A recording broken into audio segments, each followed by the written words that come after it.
Throughout history, there are stories of mermaids, seductive yet dangerous, flesh and bone, and yet just out of reach. But what if mermaids were actually real? How close does Hollywood get to what a realistic mer-organism would be, one that is subject to natural selection and evolutionary forces? For the sake of pacing, most movie mermaids are portrayed as either already knowing a human language, as in The Little Mermaid, or learning one within hours, as in Splash. Neither scenario would be likely in the real world. Firstly, mermaids would be so isolated from land that they would never have learned any human language. Moreover, native mer speech and the organs involved with producing and articulating it would have evolved in water, and the Smithsonian reminds us that water has a density greater than air. This would put mermaids on par with all other sound-producing sea creatures, none of whom exhibit the wide variety of sounds humans can produce. Dolphins click and whistle, whales sing, and some fish species grunt. Splash is probably closest to the truth when the mermaid Madison, played by Daryl Hannah, gave her native name in a series of glass-shattering squeaks. But Madison learning functional English in less than a day is pure movie magic. EF Education First estimates English would take upwards of 1,120 hours of around-the-clock study to be fluent, or around 46 solid days.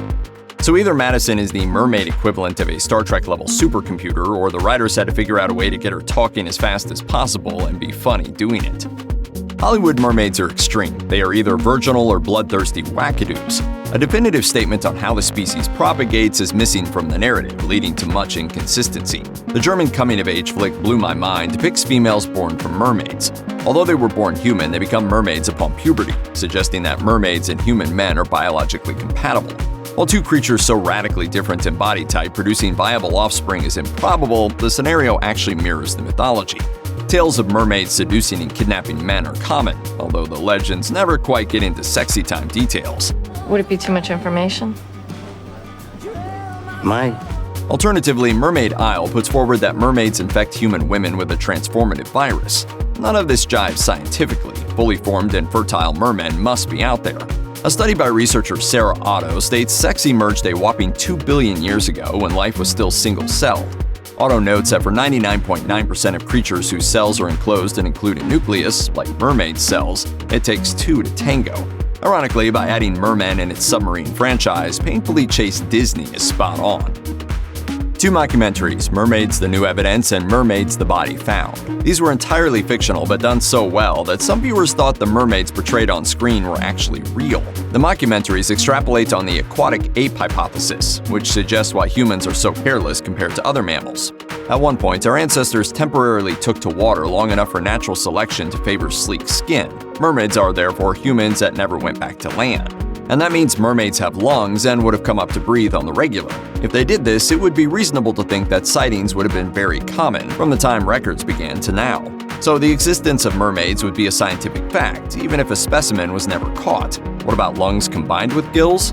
Such a physical adaptation is depicted in Waterworld, where Kevin Costner's protagonist sports a set of gills behind his ears. This isn't entirely Hollywood folly. After all, ears evolved from gills. However, in reality, only the lungfish has fully functional lungs and gills, though it still has to return to the water to stay hydrated. No human-sized creature has two mutually exclusive respiratory systems. Like humans, mermaid skin color would depend on where they evolved. If mermaids settled where sunlight readily penetrates the sea, then Hollywood gets it right by giving mermaids the pigmentations of humans.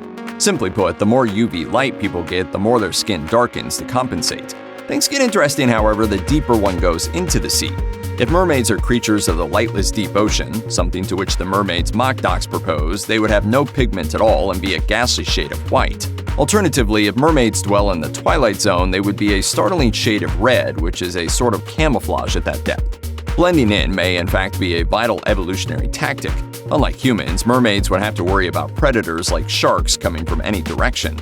Consequently, like orcas, mermaids could be dark on one side and white on the other. From above, they would blend into the depths. From below, they'd blend into the sunbeams filtering down. In Splash, Siren, and H2O Just Add Water, a mermaid naturally transforms her lower half into legs once out of salt water and back to fins again in salt water. This seems to be some sort of reflex and not something the mermaid can control, and it takes just seconds. No real-life creature can alter its body plan so profoundly and so quickly. In nature, animals can change shape to the point where the beginning and final forms are unrecognizable from each other, but it is not a swift process. It can take anywhere from a few weeks to several months for a tadpole to become a fully formed frog. Likewise, a caterpillar takes anywhere from 8 to 12 days to transform into a monarch butterfly. Beyond these examples, radical physical change has to rely on evolution, a process that can take vast amounts of time. The Smithsonian Museum of Natural History estimates it took 6 million years for Sahelanthropus, an early human ancestor, to even begin to walk on 2 legs. For its part, Disney's Ariel relies on magic spells to become bipedal. In an Our Space article exploring the idea of intelligence evolving underwater, one of the more profound observations is this. Once an intelligent species had evolved underwater, it would desire to better itself by inventing things to make life easier. To achieve this, said species would require a form of opposable digits or tentacles in order to manipulate the materials around it to use as tools. The aquatic ape hypothesis easily accounts for a land-based mermaid ancestor taking to the sea with fully articulated human hands. Most depictions of Hollywood mermaids keep such an anatomical feature static and unchanged, along with the rest of the human torso. However, like any other creature, mermaids would, over time, be forced to adapt to the challenges of their environment thanks to natural selection. According to biography, swimmers get most of their power from their upper torsos. Therefore, aquatic apes would have depended on their arms and hands for forward thrust, as much as they did for catching food. Natural selection would have maximized the upper limbs of these primitive mermaids for underwater locomotion.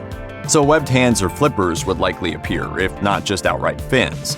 Siren and the Mermaids mockumentaries take pains to show this evolutionary advantage. Long hair is one of the most enduring tropes of femininity. Certainly, one of the most alluring images of the mermaid is that of her combing her long, lustrous hair. Alfred Lord Tennyson wrote about it, and painter John Williams Waterhouse immortalized it. Even terrifically dressed Ariel of The Little Mermaid gets in on the act with a dinglehopper. The mermaids of Splash, Siren, Blew My Mind, and Aquamarine likewise all sport epic manes. Assuming the aquatic ape hypothesis holds water, mermaids would indeed have the hair that is a defining trait of all mammals, but they would not have the kind of hair Rapunzel would kill for. Aquatic mammals are practically hairless. Dolphins and whales are both born with hair, but it falls out soon after birth. Another sea mammal, the walrus, has also lost the majority of its fur, save for a thin, sparse coat and whiskers. Mermaids would likely be just as smooth. If mermaids actually descend from fish, they would have no hair at all at any stage of their lives. The aquatic ape hypothesis makes it impossible for mermaids to have the lower torso of a fish with scales and webbing. Rather, their lower bodies would resemble something more along the lines of marine mammals like dolphins and whales. This is called convergent evolution. Basically, this theory states that if 2 entirely different species live in the same environment, evolutionary pressure will eventually make those species look very similar. It explains why fish and whales look alike even though they are from completely different lineages. But for argument's sake, let's assume mermaids are indeed an advanced evolutionary form of fish. If this is the case, it would mean the mermaid lineage struck out on its own after fish had already developed lobed fins, but before they first walked on land. That would explain the tail, but then the human upper torso needs explaining. Here, convergent evolution falls flat. Dry land and the ocean are 2 very different environments, and fish lineages that remained in the sea would have remained fish-like. Land animals ultimately descend from lobed-finned fish, but those stubby rudimentary limbs would remain fins if their owners remained oceanic, as seen with the coelacanth. All this is to say that fish-descendant mermaids would never have evolved out of the mer stage. In the end scene of Splash, the camera pans to a brightly lit underwater city, connoting artificial illumination at the very least. And in The Little Mermaid, the city of Atlantica is composed of massive coral towers of a set design that suggests biotechnology. It would seem that mermaids have some pretty sweet tech, all which leads to the simple question, how did you do that? The quick answer is that they didn't. Any present-day technology is the end result of a long process of innovation. Humans could not have reached the space age or even a steam engine had fire not been discovered first. Many terrestrial forms of energy would not be available to a submarine species. Electricity would be lethal, fire impossible, and hydrothermal power sources would boil a mermaid alive before she could get close enough to harness it. Combustion would not be entirely out of the question. Thermite, a highly reactive mix of iron oxide and aluminum, can burn underwater, but even it needs an open flame to get going and requires a thorough knowledge of modern chemistry. Mermaids would be Stone Age people armed with spears and clubs. Only Siren scores in this regard. Modesty is a uniquely human trait. An article at the Huffington Post states that humans began wearing clothes around 83,000 to 170,000 years ago.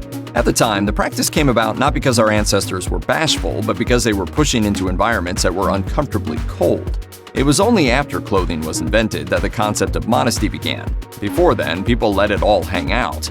Even today, some isolated tribes in particularly warm climates still remain skimpily clad. Oceans, like land, vary widely in temperature, of course, but Hollywood is scattershot when it comes to mer fashion. In The Little Mermaid, family-friendly Disney was quick to adorn the women with some sort of top. The same goes for H2O Just Add Water. More mature films like Splash have their mermaids topless but rely on hair to cover the breasts. In Siren and the Mermaid mockumentaries, mermaids go topless but don't have nipples. In a fight with his rebellious daughter Ariel, King Triton of The Little Mermaid disparages humans for being fish eaters. This suggests that Disney merfolk do not eat fish. Crabs also seem to be off the menu, a point reinforced in the famously psychotic Les Poissons scene. This is where Sebastian the Crab is horrified that his brethren are sushied, and when he himself is marked for death. Conversely, in Splash, Madison rips into a lobster with guilt-free gusto. The mermaids of Pirates of the Caribbean on Stranger Tides up the ante and delight in the occasional snack of humans. Likewise, Rin, the sharp-toothed heroine of Siren, has a mouthful of razor-sharp fangs akin to those of flesh-eating sharks or piranhas. All creatures eat something, and mermaids have always been depicted as having human characteristics, including mouths with cutting teeth in front and grinding teeth behind. So mermaids, like humans, have all the physical traits of an omnivorous apex predator. Provided that mermaids do not solely subsist upon sailors, they would probably be fish hunters and herders. By and large, even if mermaids are supposed to stay clear of humanity, most individual mermaids are shown as either benevolent towards humanity or playfully curious. If mermaids existed, they, like Rin and her people in Siren, would likely be antagonistic toward human beings, for no other reason than how people have treated their native habitat. Humans have caused pollution, overfished, and created radioactive waste. On land, humans have gone to war for far less. Moreover, as suggested in Siren, merfolk would probably have some notion of territory and trespass, and the trespasser being a different species wouldn't necessarily be a saving grace. In fact, the idea of mermaids being unilaterally kind is fairly new. Merfolk and similar marine creatures were originally viewed as malevolent beings, or unfriendly and suspicious at the very least. It was not until the Enlightenment in the late 1600s that the mermaids had a cultural glow-up and became nice. Check out one of our newest videos right here. Plus, even more grunge videos about Hollywood versus science are coming soon. Subscribe to our YouTube channel and hit the bell so you don't miss a single one.